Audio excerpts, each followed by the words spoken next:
what is an emulsifier really? Well, it's nice to know this, as you find emulsifiers in many of the foods we eat, such as bread, biscuits, cakes, margarine, mayonnaise, dressing, and ice cream. Well, let's first look at the word itself, emulsifier. An emulsifying agent is something that is capable of creating an emulsion. And making an emulsion means to mix two liquids that are not themselves capable of binding to each other. You might recognize the expression, to pour oil upon the waters. And you've probably noticed that oil and vinegar won't mix together at all when you make a dressing. But when you stir, you emulsify to mix the two liquids, or rather, to create an emulsion. However, it's on borrowed time, because before long, they will go their separate ways again. This is where the emulsifier comes in. An emulsifier is an ingredient that ensures that water and oil can be mixed together so that the fluids remain evenly distributed in each other. More technically, emulsifiers consist of molecules of a water-loving nature and a fat-loving nature. In this way, the emulsifier acts as a binding agent between the fat and water, in that the molecule will bind both together. But where do I think the evidence is interesting that there's so many different things in terms of our diet and products in our diet that we're not even aware of that can affect all of those things. Like some of the thickeners seem to affect the gut lining and permeability issues like carrageenan and xanthan gum and things that are in a lot of health food products. Right. You know. So, and particularly some of the emulsifiers. Right. So it's really interesting in terms of ulcerative colitis. There's been some work done in animal studies, very interesting stuff, looking at some of the emulsifiers, so polysorbate 80, some of the other things, and in the mice that were given that incited an inflammatory process in the GI tract of the mice. So just low levels of these emulsifiers. Now, how they're working, what they're doing, is it working through the microbiome, is it working on the mucin, is it doing other things? We're not sure, but it's been suggested that those elements may have an important effect on inflammation. And then it's also the issue of increasing permeability, even aside from a GI-specific disease of ulcerative colitis or Crohn's. Is this affecting permeability otherwise because low level of inflammation increases permeability? And so is that the beginning of other diseases as well? Yeah. So that's fascinating to look at, food components. Right.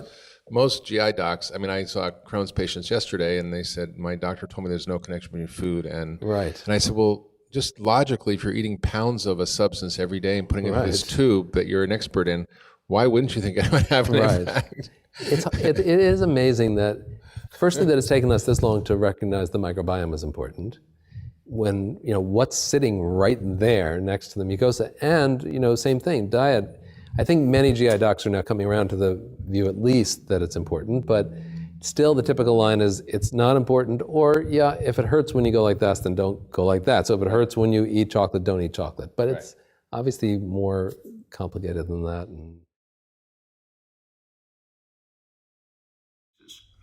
One of the things that you really need to be aware of too is the standard Western diet includes an incredible amount in exposure to diet emulsifiers and food additives. There are a couple of them that just to highlight for you, carboxymethylcellulose and polysorbate 80. These are things that are used traditionally in baked goods, and particularly in ice cream and those type of gel products. They are responsible for why we don't have to crank the ice cream anymore and pour rock salt in. Those of you are old enough to remember that. But these are agents that increase the composite taste, or not taste, but the composite perspective of they're better perceived on the gut, on the palate. They make it easier to palletize and get a better response as far as fullness in the mouth. But they conversely thin the mucus layer and increase gut permeability. Maltodextrins are things that are also used as thickeners and sweeteners, and these also thin the mucus layer. These are agents that come from plant products, but they're highly refined, and when they're highly refined, they have these adverse effects of thinning mucus layer, increasing gut permeability, and they actually impair intracellular bacteria. And the carrageenans are things that are also used to increase texture, and these are particularly in dairy and sauces. These are made from seaweeds, which sounds pretty healthy, but again, highly processed. They also induce intestinal permeability. So diet emulsifiers and food additives are bad things. So where does this take us? Well, in the current world of inflammatory bowel disease, particularly, I think we need to really have a serious discussion with our patients.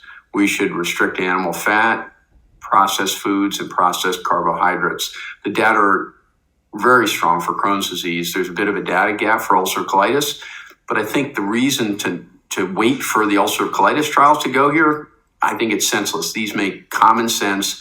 There's tremendous emphasis on a translational message now to take this to our patients and start to emphasize things that we push towards plant-based foods. Change.